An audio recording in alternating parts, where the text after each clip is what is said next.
environment that the world of law enforcement has been in for the last couple of years of, yeah, there's a lot of ugliness out there. And if we can sit there and say, hey, we don't always get it right, but as long as we're faithful in always, then, because at the end of the day, it's not about what you think about me or somebody else thinks about me or anything like that. It's about what the good Lord thinks about me. Welcome back, viewers, watchers, listeners. I'm your host, Tyler Owen. Got a guest host today that's been here several times, and it's already been pointed out that our other guest today has never been on. This is his first time on. We got our legislative team, the liaisons, the crew, John Wilkerson and Bryan Flatt, with two T's. Two T's. Common spelling. Welcome on, guys. Two T's. Hey, thanks for having us, Good man. to be here. Yeah, you guys took some time away from the Capitol, and I'm sure sitting down for just a couple of hours is probably well-deserved and very much appreciated, since you guys are always constantly busting your ass there in the Capitol halls. Yeah, during session, but keep in mind, there's still a lot of work that's done outside of session. Yep. You have interim hearings. We were there last week testifying on less lethal bill. Yep. Obviously a big issue, and we got to get some good legislation going on that next session. So we were there.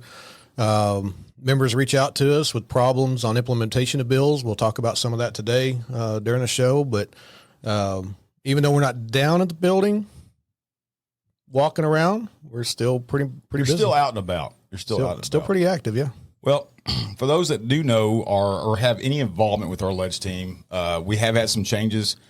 We added with Bryan Flatt, being a new addition to the team, and anyone that knows Bryan and J-Dub, these guys typically or have been tied at the hip for some time and just had become really good friends, at least since I've known you guys. And so for you guys to be paired up in a team now at the Capitol, I'm super excited about it. It's just going to be an asset to us. Not saying that Bryan's an ass, because I wanted to point that out. That was said at the beginning, but he is going to be a huge asset to us there at the Capitol. Words matter. Words matter. Man, for those that don't know Bryan, let's talk about you real quick. Talk about intro, talk about your career, talk about how long you've been with Tmpa, where you came from with the training division and so forth. And then we'll kind of segue into not our legislative agenda, because that's not really been set forth with as far as the guidance from the board, but we do have some key points that we know definitively that we are going to try to address at that Capitol building. So Bryan, where are you from, man? Tell us about you. So born and raised in Amarillo, Texas, so all the way up in the Panhandle. So about God's five. country. That's right. So Pretty much in the middle of the Bible Belt. Did 24 years worth and retired 10 years ago. So I've been with Tmpa for 10 years. Started out working at Potter County Sheriff's Office in the jail. Started off in the jail. So many members start off in the jail, or explorers, but a lot of the jail time. Yeah, and over the years, at the time it was, man, this is because when they hired me, or I was going through my interview board, and they had told me back then, I don't know if it's still that way now, under our old sheriff, God rest his soul, you had to do a minimum of 2 years in the jail before you're even eligible to test for deputy. And then even if there was going to be an opening, doesn't mean you're going to get it. Yeah. Because they were like, hey, we have people that have been working in the jail for 5 years, 10 years, 15 years, and all that. And I told them initially, I go, I'll give you 3 years. And if I haven't made deputy in 3 years, I'm probably on to greener pastures, And they were like, what the heck? And I got fortunate, got out in 2.5. And even though it seemed like it took forever to get out, look back on it now, it was just, blink of an eye. I'm going to say this or ask this question, and I mean this lovingly. Some people that I grew up with, grew up in a very structured, innocent type home. What I mean by that is when they're 18 years old, they don't have a lot of street knowledge and kind of how the streets really work. And so, I was one of those kids that I was completely naive of really the darkness that really was within my community that I grew up in. And so when I went to the jail, it was a great experience, because it opened my eyes to things that the world is really dangerous. And there's some dangerous people out there that are locked up for the most part. Did you grow up like that? And then being exposed to the jail, was it kind of that transition, or did you kind of have that life experience? Yeah. I mean, I was brought up in a Christian home. We were at church on Sunday morning, Sunday night, and on Wednesdays. And whenever I got into law enforcement, it was just a happen chance kind of a thing. I had no desire growing up to be a cop, never even thought about it. It just kind of happened.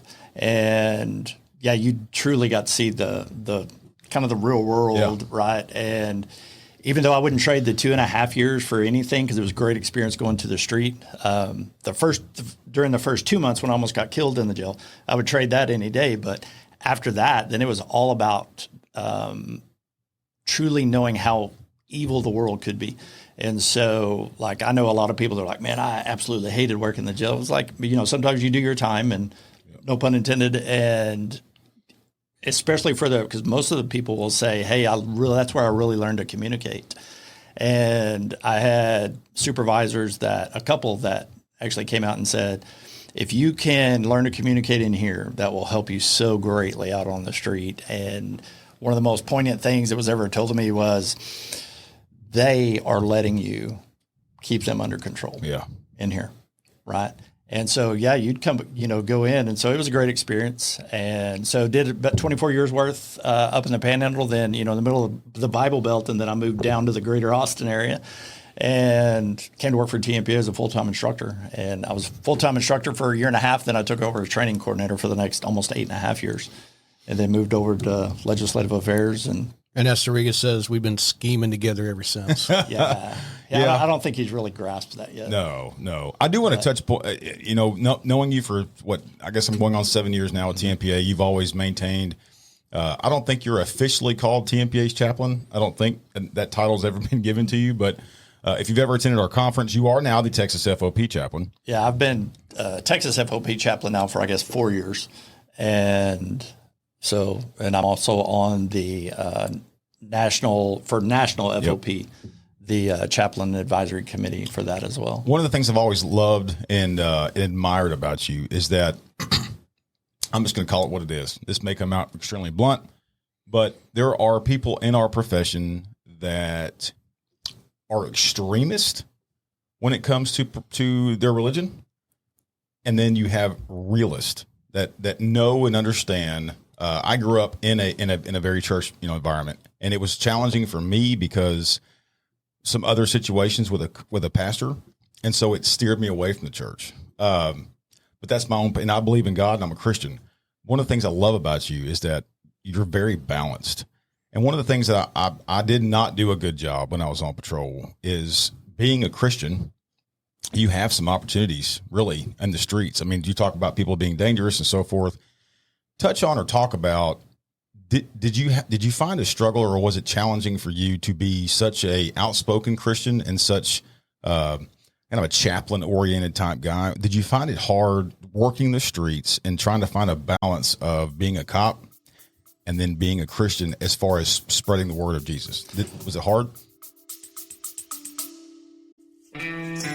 Stay with us. We'll be right back. 911, what is your emergency? Units respond code 3 to a 1050 on the highway. Vehicles are blocking multiple We're en route lanes to the of travel. hospital. Patient is currently having We got a cardiac 4-alarm arrest and fire has been here. intubated. Send additional Protesters are trucks. outside of City Hall and they are not complying with our Out on orders. 1, hold the air. In a rapidly changing world for first responders, where it seems that every day the rules and norms are changing, there is one voice you can count on to give you the latest in emergency news. That is Lifeline.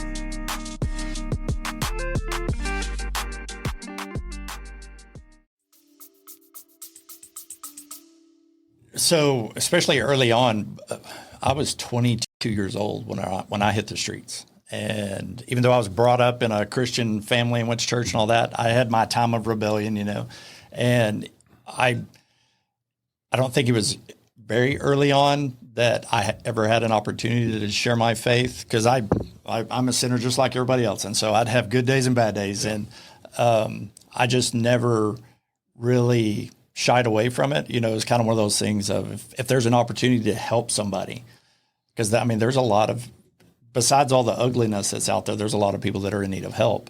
And when you get somebody that's truly broken out there and they just have nowhere else to go, and that's at the time that you're like, this is all I have to offer you. I can't offer you money. I can't offer you a place to stay. This is what I can, give to you and share with them any type of experience or knowledge that I have about my faith. And 99.9% of the time, people were absolutely responsive to that. I gave away several devotion books that I had, and it was just one of those things of you're figuratively tapped on the shoulder, and it's like, today's the day you give that away. And one of my favorite books at the time, and gave to we've been in the business for a long time, absolute meth addict, female that still lived at home with her family. They still allowed her to live there, even though she stole pretty much everything from them. And you just do that.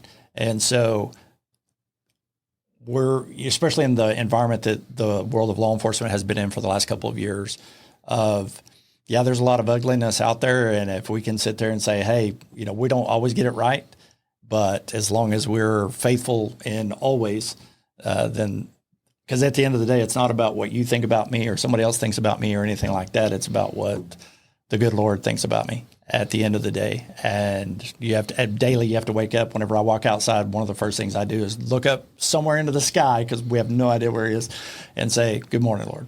Yeah. Right. And it might be 10 minutes later driving on the way to the office, into close to downtown Austin. And that's when your faith is tested. And it's how you deal with that.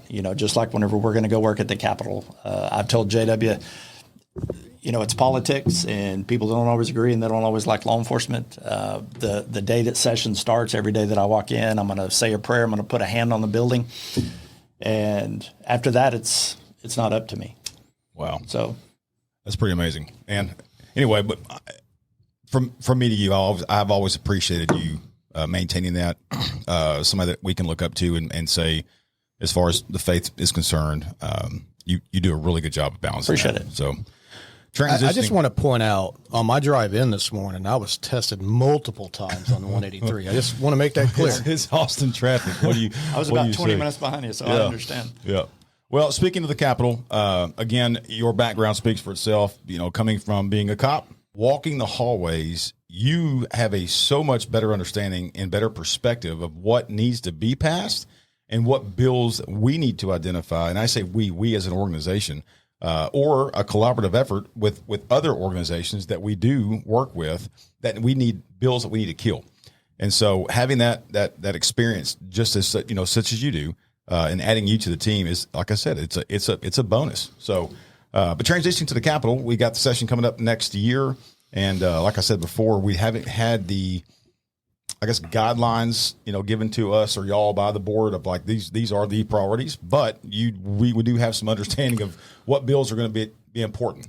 Yeah. So, to clarify on that, as the year progresses, there's issues that come up, and we'll take it to the board and internally after we discuss it, if we're like, this is pretty major issue. And so there are a few things that the board has already said, yes, we're going to make that a priority for us, but not a full blown list of these are all of our priorities. Well, give an example of something that you think that an internal discussion is going to be had, and then we as an association are going to take the approach of, this is where we stand, this is what we're going to do, now go forth and conquer. So a great one would be probably like the drone issues that were brought to us. I think it was you that got me involved with the drone conference deal. So drones are a vital part of law enforcement. They help save lives. They help catch bad guys. They keep our members out of harm's way when they're utilized. So even though we don't know exactly what needs to happen with that bill, we do know that it's going to be a major hot button topic for us, like it was last session, right? If you remember last session, so down at the Capitol, there's this thing called a vendor bill, right? And that's where somebody goes in and they'll file a bill that says something along the lines of, if you're a state agency or a government agency, you have to purchase, and it can only be within these parameters, right?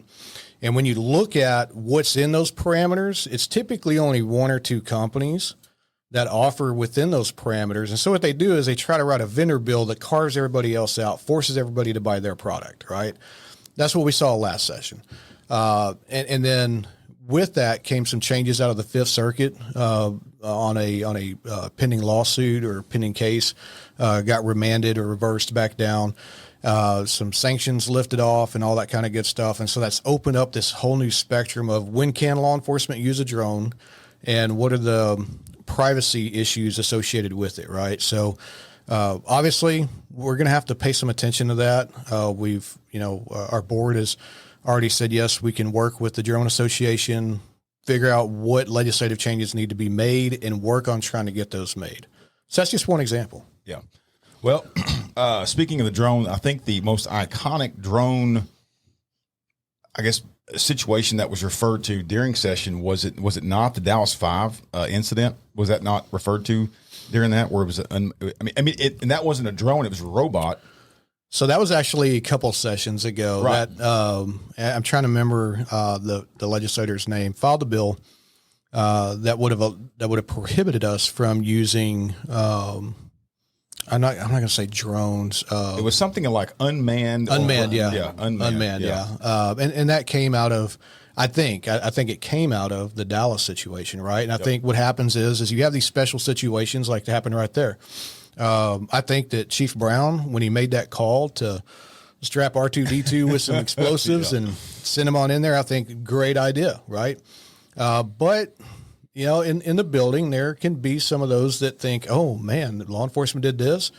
And then it's like they go from this extraordinary situation to now they can envision predator drones flying over, dropping nukes and all that kind of stuff, right? So kind of a knee-jerk reaction that happened. And we were able to get that fended off. And I think that at the end of the day, the bill that passed out of there is needed. Yeah. The language on it's needed. You know, if you're going to do something, if you're going to use force with something like that, then there needs to be protocols put into place. I wish there would have been an exception to everybody being quote unquote licensed to operate the drone. I'm just throwing it out there because that course is extremely I heard that course is pretty hard. I mean, I haven't taken it, but I know somebody that did, and. Let's just say I didn't get my wings. Oh, that was you. Yeah, I'm sorry, I forgot. I expected Top Gun, and me and Maverick were going to be flying around, and just didn't work out. But yeah, so that's there's nothing on here for the. Is there drone lane changes coming up expected for this next session? So during the committee hearing that was had last week, and man, so it's funny. You can sit in those committee hearings and you can kind of pick and see what's coming out, right? Yeah. And on one of the interim charges, it had to do with interoperability with communications, like 911 communication again, amongst law enforcement agencies, everything else.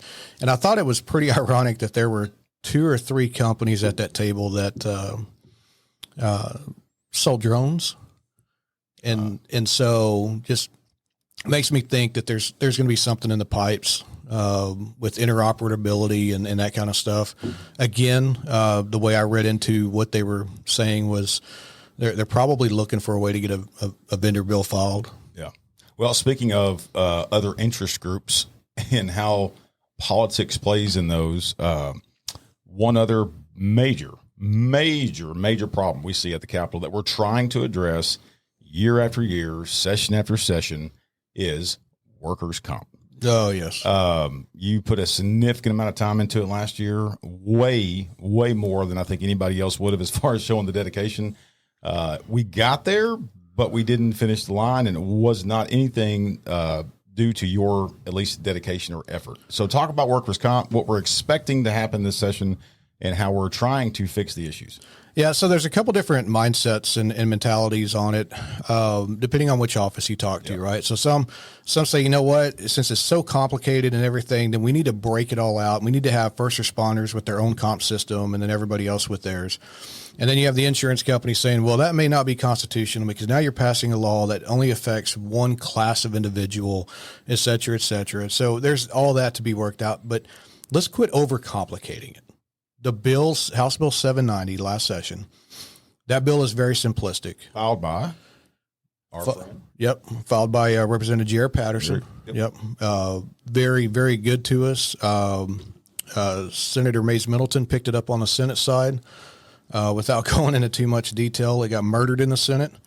To all of our viewers, listeners, watchers, voyeurs, all those folks, it is imperative that you donate to PAC because what got that bill killed in the Senate, I firmly believe what got that bill killed is the insurance companies killed it. But 790 is real simple. The philosophy is real simple. And I don't know why these insurance companies, well, I know why. It cuts into their profit margin. Yep. But it's real simple. Tyler Owen works on the streets. Tyler Owen gets hurt. Tyler Owen files that workers' comp deal, right? And it gets denied. Fine. You take that denial letter, If you're also on your wife's insurance, now you go on that insurance and you get fixed and you get back to work. If your local association has to sell cookies to get you the surgery that you need, then that happens. Whatever it takes to get Tyler Owen fixed and back to work as quick as possible, that bill would have allowed that to happen. And then after you're back to work, you go through the appeal process. And if you prevail, the insurance carrier, all they do is they reimburse the money that you're out. That sounds simple to me. Sounds real simple. Now, this is meant to, let me just ask this question. If I am suffering from a mental, I've been involved in a shooting, I've seen a pretty traumatic, which is a daily occurrence in law enforcement, that not shootings, but as far as you seeing some traumatic event and I'm having some PTSD or I'm having some kind of mental situation, has that portion of workman's comp been addressed? So this will help with that as well. And so the PTSD portion of workers' comp, here's the big issue with that. For one, you don't have very many doctors out there that specialize in PTSD, right? Right. And then out of the ones that you do have, none of them want to deal with workers' comp because it's a nightmare to deal with workers' comp, right? It's, you're having to file 10 times as much paperwork and your reimbursement from them is less than what it is with Medicare.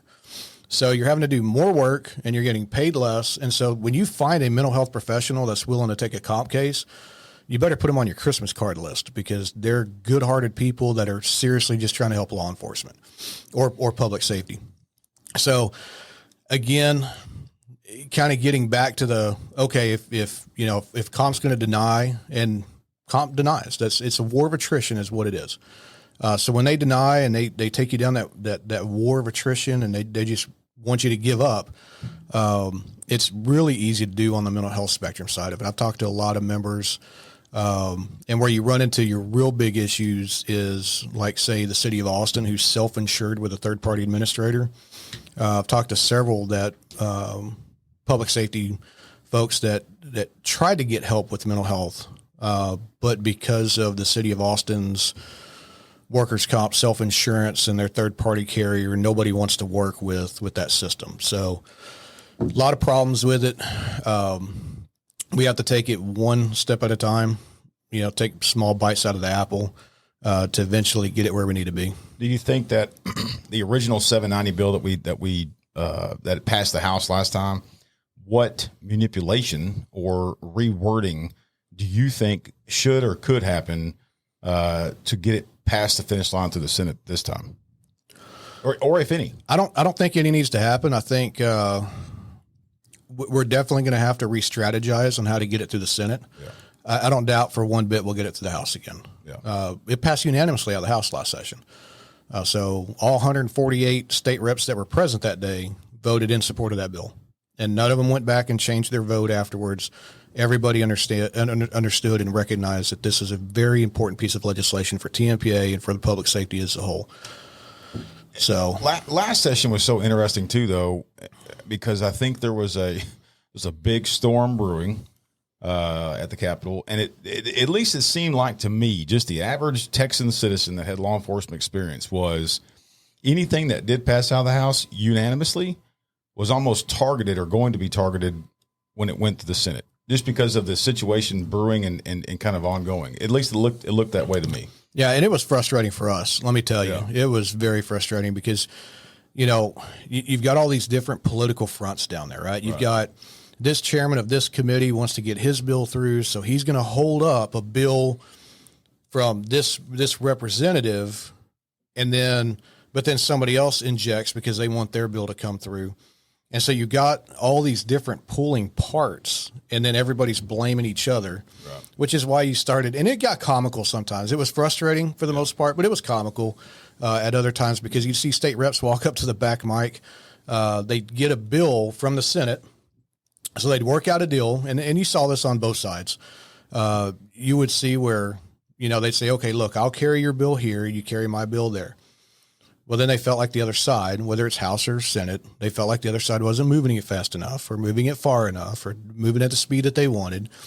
And so it was almost like this, this show off, it's like, okay, Tyler, I've got your bill. You need to get my bill heard. You need to get it moving. And then all of a sudden you'd go off and you'd work my side of the House or my side of the Senate, and you'd get that bill put up. Well, it's still up to me to push that bill. So what do? I take the back mic and I just postpone the bill until, say, September 26, 2035. Wow. Yeah, that's just, well, it's politics though. Yep. I mean, and that's something that it's very interesting for those that during session, you can follow every single committee, follow bills, and we do a decent job. I'll say this, on the communication side of things, we can't show our cards too much, because there's strategies behind it. And so some members have said in the past, man, I really want to know about this bill and this bill. You can call us and we can talk to you. We just are very careful on what we put out there, when we put it out there, for strategy reasons on the legislative side. Right. So anyway, it's just a complex and situation. things change so quickly down there. They do. They do. You know, a great example of things changing quickly, the Kobe Bryant bill, right? Don't photograph dead bodies and that kind of stuff, share it, right? Yep. So the senator that filed that bill, he originally had a criminal penalty associated with it. Well, obviously, it didn't have strong enough language in there that would protect, say, your homicide investigators that are doing a conference and teaching or doing a school or something like that. A great point. A very far-reaching district attorney, not that we have any in this area, but a district attorney that's, targeting police. I could see them going after something like this, right? Yeah. Just to kind of get a dig in there. So, we approached their office and we're like, hey, we want this pulled out. And they're like, no, that's got to stay in. So I'm like, okay, so we're opposed to it. So I'm walking, the bill's coming up for a hearing. I'm walking up to the kiosk, which is an iPad, and I'm plugging in my information to register Tmpa against the bill. Right when I hit submit, I get a call from Ray Hunt from HPLU, says, hey, the senator is going to go ahead and remove that. Oh, crap. Well, can you tell him we'll change our position at a later date, but we're registered against the bill right now. So literally it changes that quick. Wow. That's interesting. Well, speaking of, is that the invasive visual recording bill? Or is that something different? No. So a member with the South Texas ICAC, back when we were teaching a legislative update class, he brought that bill up and basically in our board agreed with the philosophy on that. If you're committing that act, and here's the best way he explained it, a complete stranger violates somebody else's privacy with that. That level of offense is exactly the same as if it's done to, say, a guy does that to his stepdaughter. And so give me an example of what that bill would target. So what it would do is it would create enhancements. So right now I believe it's a state jail felony for invasive visual recording. We're looking like a hidden cam. Yeah, hidden cam, right? You're recording the intimate areas of a person, in their bathroom, in their bedroom, something like that. Well, with the changes that we're looking at is if the person that's being recorded is a minor under the age of 17, there needs to be an enhancement. And if that person looks to the person that's doing it for protection, parent figure, something like that, then there needs to be a bigger enhancement on that as well. Okay. Yeah, that makes sense. I mean, again, some of the shit just makes sense. I mean, right. You can't say it any other way. And the biggest thing is that came from our members, right? That those are our members that are out there doing the job day in and day out, and they're communicating these things to us. And that's part of our job. That's what Bryan and I do is we take what our members are saying, we take it down to that building, and we try to get some good changes made. Is it too late right now, you think, for members to, well, it's never too late, but it is right now the planning phase of kind of what we've already kind of set some guidelines and what our mission is for the session. At what point's kind of a cutoff of like, man, it's kind of too late, Bryan, to reach out to me for this next session. However, moving forward for, the next session for what I guess it'd be the 90th, or is this upcoming? Is this the 90th coming up? 89th. 89th. Okay. So the 90th, we'll go ahead and set this, guideline or recommendation. We'll try to work with bills then. When's a good cutoff for members to be calling you guys to work on these topics during the off season? Well, I'll tell you, a cutoff is probably mid-March. And I say that loosely. And the reason why I say that's cutoff is because about mid-March, late March, that's when the cutoff is to file bills. If any of our members have an idea for during the session. Right. Okay. If any of our members have ideas for legislation, bring those to us, because I'll give you a great point. Past President Joe Tovar, right? Last session, one of the things that he put on our plate that the board approved was trying to get the minimum threshold for crash reporting raised from 1,000 to 5,000. Well, let's say that was not something that was brought to us in advance, but that's something where we have members that reach out to us midstream and they go, hey, this would be really nice. Now, that is a very simplistic fix, and not all of them are simplistic. There's a lot of unintended consequences when you start changing bills, right? But on something like that, we can find another bill that's germane to the transportation code to crashes. Big word. Big word. Yeah. We can find something that's there, and we can go to that author and we can try to get that language put in. Right. And that's something that we did because the bill that we had, state representative, I'm trying to remember his name, that filed that. I want to say Munoz filed that one for us. No, I take that back. Fred Frazier filed that one for us. His bill didn't get any traction, but Senator Alvarado had a bill that was germane. And so we worked something out in there, but then unfortunately that bill got killed too, right? So if you have an idea, bring it to us. I would say if you have an idea and you're like, this needs to be changed right now during this next session, that's something that you need to be bringing to us months in advance. So that way we can do the legwork of getting it dissected. Give you a great example. Let's say civil service, right? Yep. Somebody says, you know what, there's this little section in the civil service statute that we need to get changed. Okay. There's a couple issues with that. There's several different types of civil service. Right. But then here's the big thing. You can open up a bill, or you get a bill filed. And when you open that statute up, it's subject to amendments being filed on it. So somebody can come to us and say, hey, there's a really great idea that I have for, say, 143 municipal civil service. I think this needs to be in there. We look at it. We're always apprehensive on those. Reason being is because you can file that. It can work its way through and everything's going beautiful. And then all of a sudden, boom, amendment drops that completely repeals 143 altogether. And if that's what passes, 143 is gone. Yeah. Can a rep file a bill that's quote unquote closed, or you can essentially attach amendment to any bill? So it cannot violate the two subject rule, and it has to be germane. Okay, so dumb that down for me. I wish I could. For germane, it has to be related, right? Okay, right.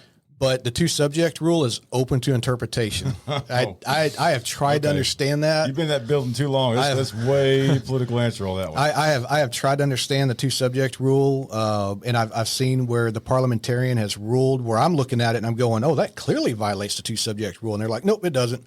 And then others move along. Yeah. And then others, it's like, okay, that's the same subject. They're like, nope, this is two subject rule violation. I'm like, oh God, I don't know. Well, and back to Joe Tovar, or past President Tovar's spirit of that bill, for our non-listeners, you may not be aware of this, but law enforcement, we're not required to work any accident. The only accident report that we are required as peace officers is to complete accident reports that involve death. The spirit behind past President Tovar, because it's a recommendation, because you may walk up to an accident and say, oh, there's clearly $1,000 worth of damage. I may walk up there. Good example is where you live at on the north side of the Austin area, and where I live at on the south side of Austin area, and where Bryan lives at on the western side, I guess. Your interpretation for what the current prices of what those body shops may go for may be spectrums apart. And so it's up for up to interpretation. There's no requirement for us to do an accident report unless there's death involved. Now, just for clarification, the only time we have to, in law, the only time we have to do a crash report is if we investigate the crash. I disagree. And the only reason why is because it clearly says in there that if a death occurs, that an accident report shall be completed. I've never read anything where it says shall be for us, quote unquote, investigate. I've never read that. I'm not saying it's not there. There's no law saying that you have to investigate. Well, that's true. The law says if you do investigate, you have to file a report. Right. But what is the like a time frame for investigation? Show up on the scene and say, hell no, this isn't $1,000. Well, leave the $1,000 out of it. Right. Right. And so there is specific language in there that talks about what an investigation is, and it's very. Is it vague too? It's very vague. Yeah. Okay. And so I my recommendation, and then I was pulling patrol shifts during July 4th, and I bet I responded to 4 different crashes that weekend, and not once did I pull up and say, what happened? I pulled up and said, need an ambulance? Guess how many crash reports I did? Zero. Well, that's true. Did you know this? That some of the and maybe we can talk off air, that fire departments, when they show up to a scene and there's insurance, they technically can bill for each engine arriving to that scene, which is a moneymaker, and that's a slippery slope, in my opinion, for cities. But if fire departments can do it, I don't understand why all these cities and municipalities, to include counties as well, why they can't at least bill for time and effort spent on investing.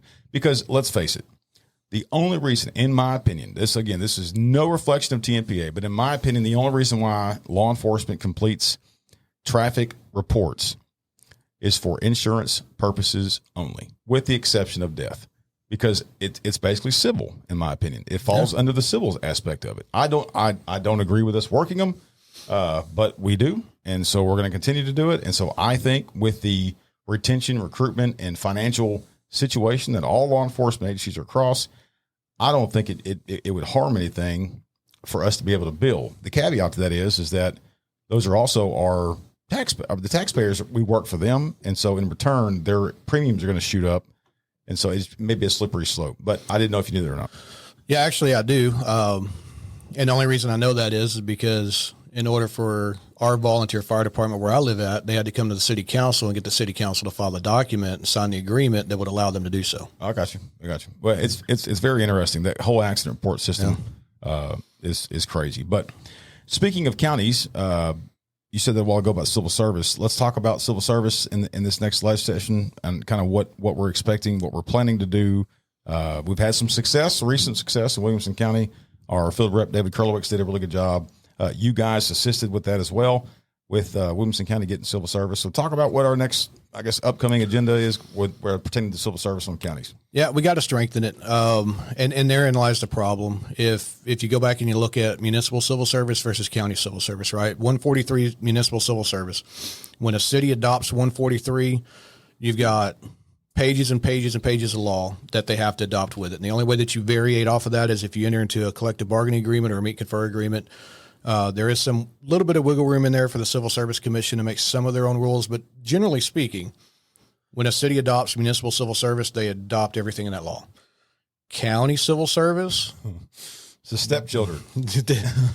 They appoint the Civil Service Commission, and the Civil Service Commission makes whatever rules they want to. So you can actually run a referendum and get the voters to approve county civil service. And at the end of the day, the County Civil Service Commission can say, man, we're going to leave everything the same. But there's guidelines, of what counties can qualify for that. Yes. So and that's where it gets even more confusing because you got some that's 300,000, some 250, some 500,000. You got subchapter A, county civil service, subchapter B, county civil service. But bottom line is whatever the county service system is that gets adopted, we've got to find a way to get some better protections for our members in there. Yeah, I agree. Well, working for a county can be very complex, very challenging. Your boss is elected. I said this on last podcast, is that I don't think any elected official pertaining to law enforcement, that be the sheriff, district attorneys, judges, I don't personally think they should have any type of party affiliation because it can be just it's a challenging situation to be in. And the fact of the matter is law is black and white. It's not red and blue. And so I don't see why there's a need to have a party affiliation when it comes to elections pertaining to law enforcement or people that are involved in the criminal justice system. I've never put any thought into that, but I tend to agree with you. I mean, mayors don't have to declare. That's right. And so I don't understand the understanding behind it because it can change the dynamics of a sheriff's office within, seconds. I mean, it's just crazy. But anyway, general thoughts and legislative ideas, Bryan, with your training experience, we all, every cop out there that has any involvement with following the session, we always get tense, when session comes out because they're going to add the dreaded TCOL hours to the upcoming stuff. With your past experience being a training coordinator for TMPA and also a 20-year cop, is there something that you would like to see now that you're on the team? I mean, you're the front runner with J-Dub, Mitch Landry, and John Sariga down there. Is there something that you already had kind of an idea for moving forward to this next session? I'm kind of like, man, this needs to happen. This is why. Or did you just kind of, be kind of the liaison between training and our ledge team, or is there an idea that you have, or no?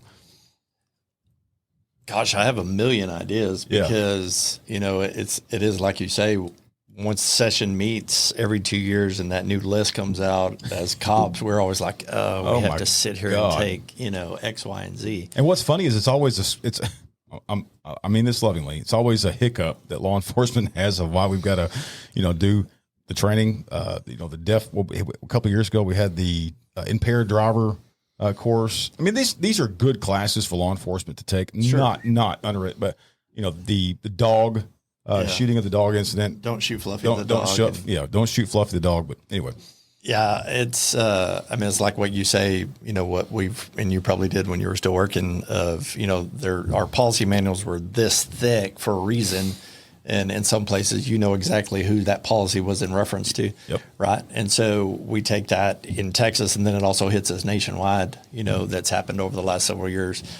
I mean, there's things that I look at just from my history and what I was truly passionate about on the use of force and defensive tactics and tactical kind of stuff and whatnot, that it's like whenever up until knowing, like whenever J-Dub was asking me, hey, do you want to come and work with me at the Capitol, and I was like, you got to be out of your mind. You're crazy. Right. And then finally it happens. I was like, it's time. And where, going all over the state, over almost 10 years worth and thousands of students coming to classes. And, you hear it, especially when you teach legislative update class and, you're trying to bring that passion to that class, and one of the first things I always asked was, how many of you followed this last legislative session? Not one hand. Very few that would ever raise their hand. And then I would follow it up with, okay, how many of you like politics? No hands, right? And then how many do you don't like politics? And then, most of the hands come up. And then whenever you would ask them, I'd go, why are we not involved with this? And I'm a victim of that as well, especially early on, of why are we not part of this? If we're going to sit there and gripe and moan and complain about it, why are we not at that table having those meetings to say, hey, because, you think in Texas there's 80,000 peace officers, 26,000 jailers. I think it's upwards of 8,000 to 10,000 telecommunicators now, dispatchers. Wow. Everybody has their own unique need, right? So it's like, after this last session, the incident, that happened in Uvalde and what transpired with that. And then, now the alert training for everybody. And I was hearing that, just teaching it. And it's like, okay, it's valid training, right? And we should probably do this. Yeah. And then whenever it comes out as, hey, here's this laundry list of classes that you can take to fulfill that mandate. And just from my background, I'm like, well, that's not really what I was looking at, but okay. Where you have all that, and yet we still have and I still get asked about this of how come we don't? And there was it was probably, I don't even know, it was many years ago. I took an email one day, and this guy had asked, he was very actively involved in jiu-jitsu for cops. And he was like, hey, what's your thoughts on making it mandatory for jiu-jitsu training for cops? Well, I was a defensive tactics guy, combatives guy, and did jiu-jitsu, a little bit. And I was like, hey, I'm absolutely on board with that. Any training you can get to help us out on the street, absolutely.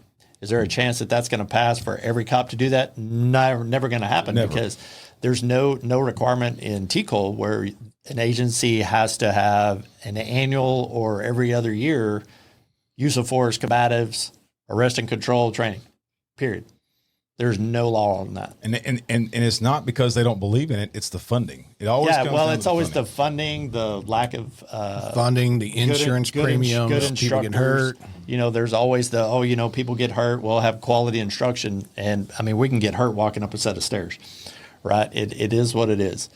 But I mean, I have a lot of things that, like when we were at that, I was listening to and watching JW testify at that hearing last week on the less lethal.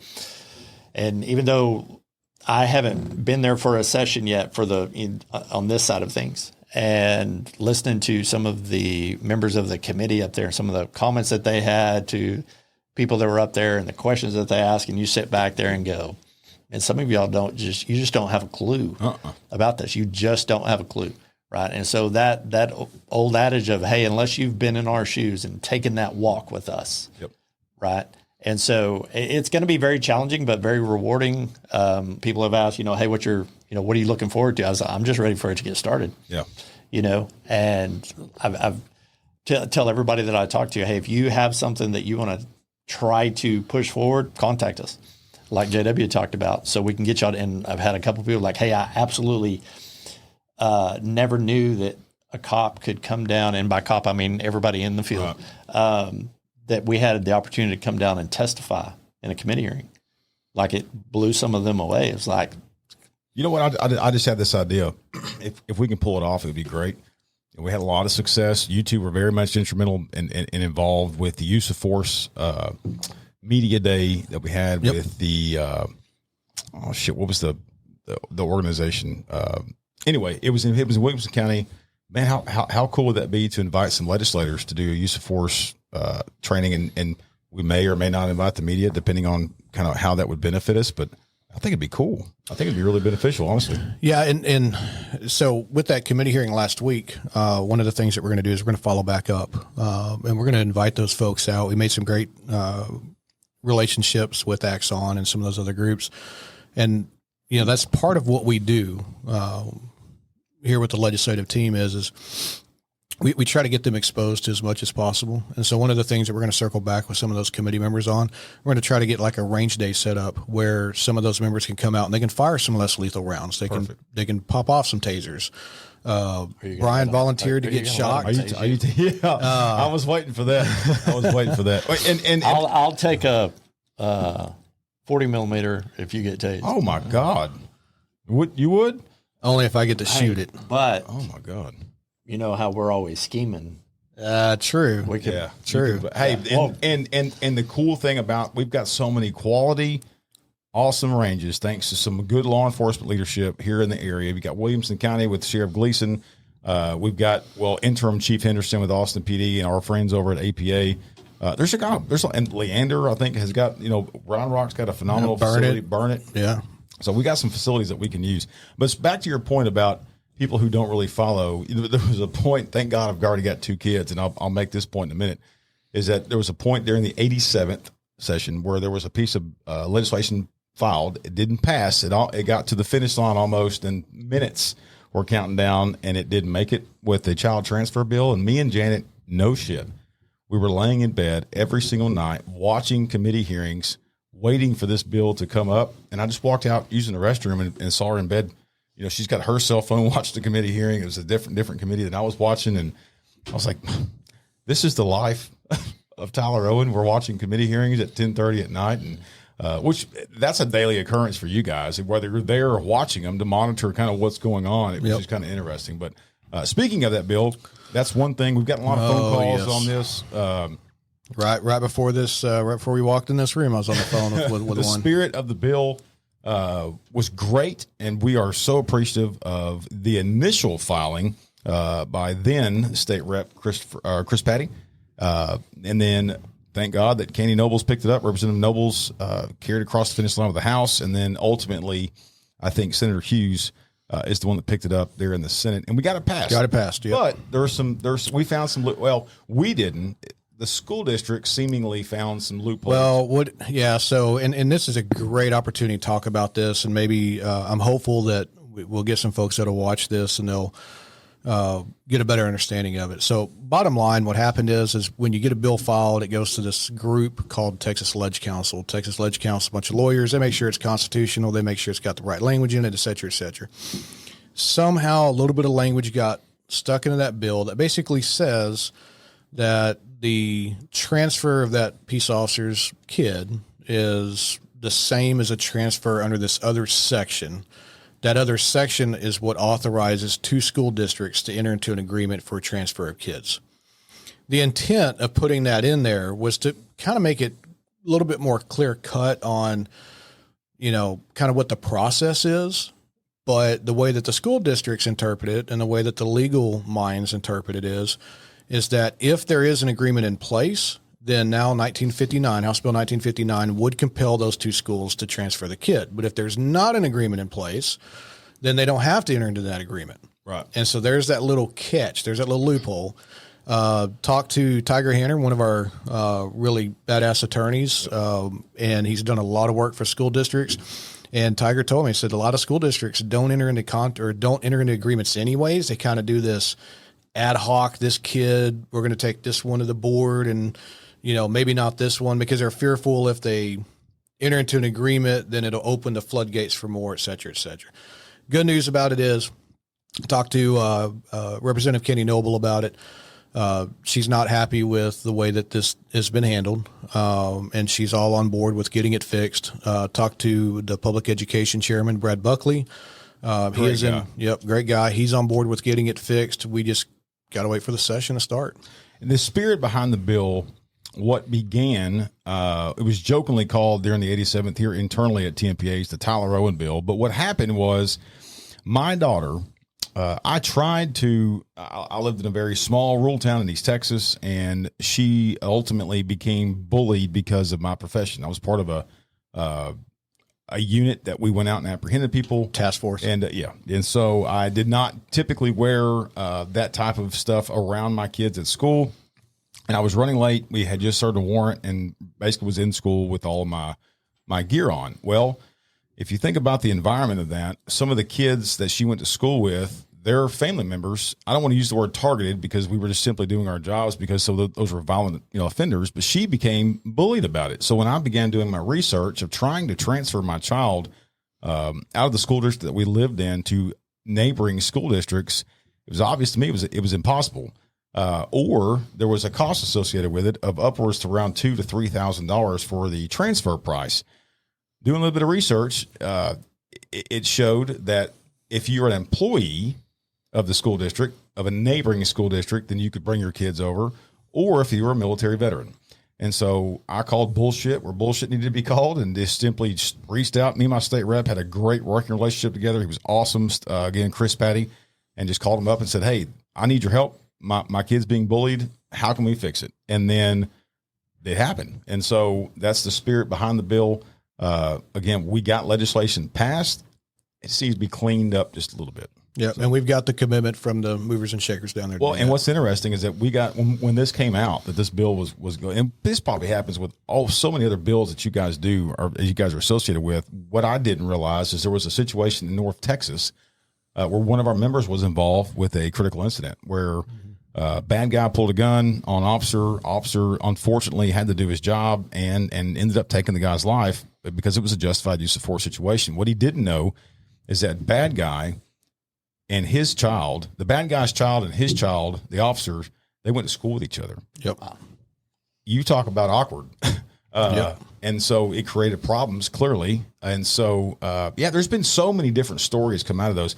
But what's so fascinating to me is how many bills were filed last session? Approximately 8,000. I mean, there's thousands and thousands. I want to of say, bills. I didn't mean to put you on the spot. I got that. You son of a bitch. Look, my point is this. I want to say there's about 12,000. My point is this: is that's stories like I just said of situations that I had an idea, and at that time I was operating under the umbrella that I was just a citizen of Texas, right? Till Tmpa, I don't want to say jump on board, but they got involved later on because Chris Patty reached out to our executive team. But every single bill has a story just like that, where it's a Texan or a citizen or a cop or a fireman has an idea of like, man, we love Texas. Texas is the best country in the world. But let's make it better. Let's make it better for our kids. Let's make it better for us, for you, for me, and for everybody around us. And so that's what I find so fascinating about the session and all the bills filed. Now, I'm not saying that some groups or some state elected officials don't do things for personal reasons. Right. Those happen, right? They do. But for the most part, we've got a good group of legislators coming in, and it's going to be a different group.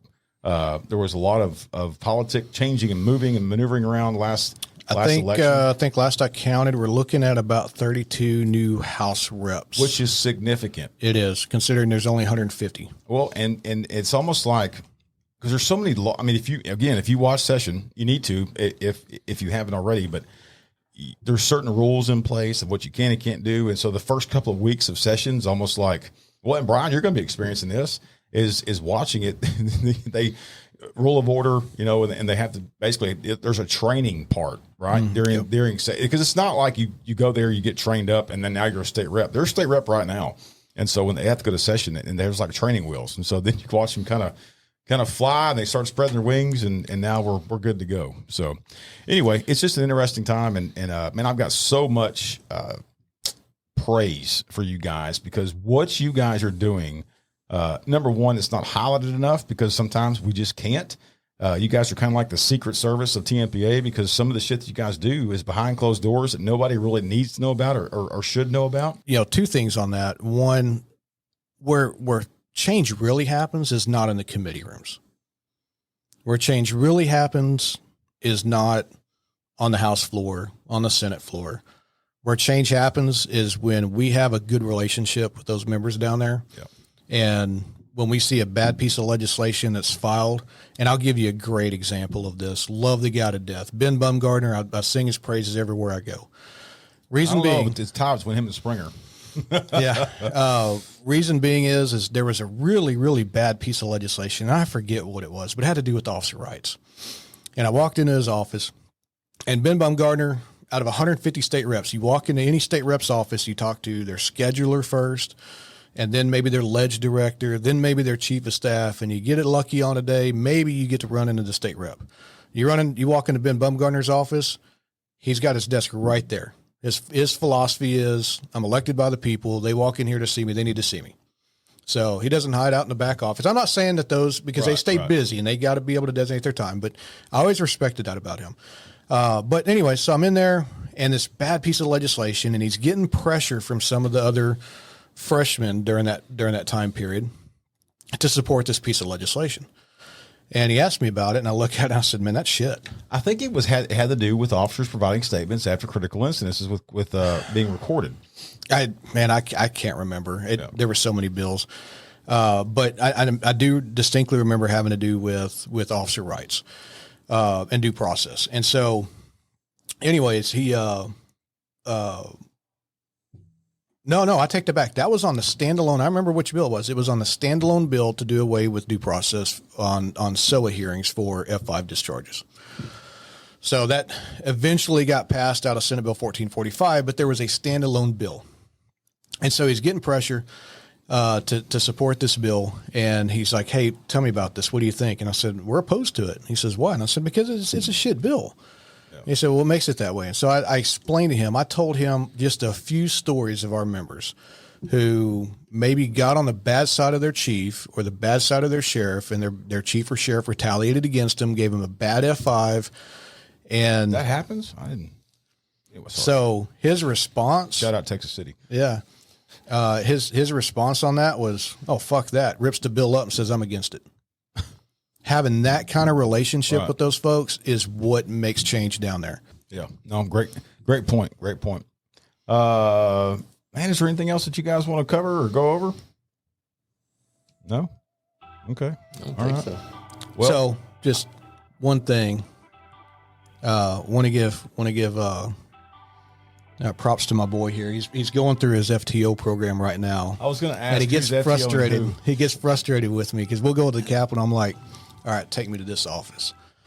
And that building can be a little cumbersome to get around if you're not too familiar with it. Oh, so it's kind of like the where are we at? Oh yeah, in the cop car deal. It is. Are you doing good? And he throws that out when you, just like we did as FTOs out on the street, when they don't even see it coming. Well, those that have never walked the hallways of the Capitol, every single hallway in the back, they're literally painted. The walls are painted the same. The wood is the same stain color. You can get lost pretty easy. It is very much a maze. So absolutely. Well, I'm glad you're passing, Brian. I don't want to bust him out, but the other day he had me going up a flight of stairs, across, down a flight of stairs, and we ended up right back where we started. Yeah. Well, the stuff, for whatever reason, I don't think I hadn't had my second cup of coffee yet. I don't know, knowing full well that where we were going, that we go downstairs first, and for whatever reason, I was like, let's take that staircase.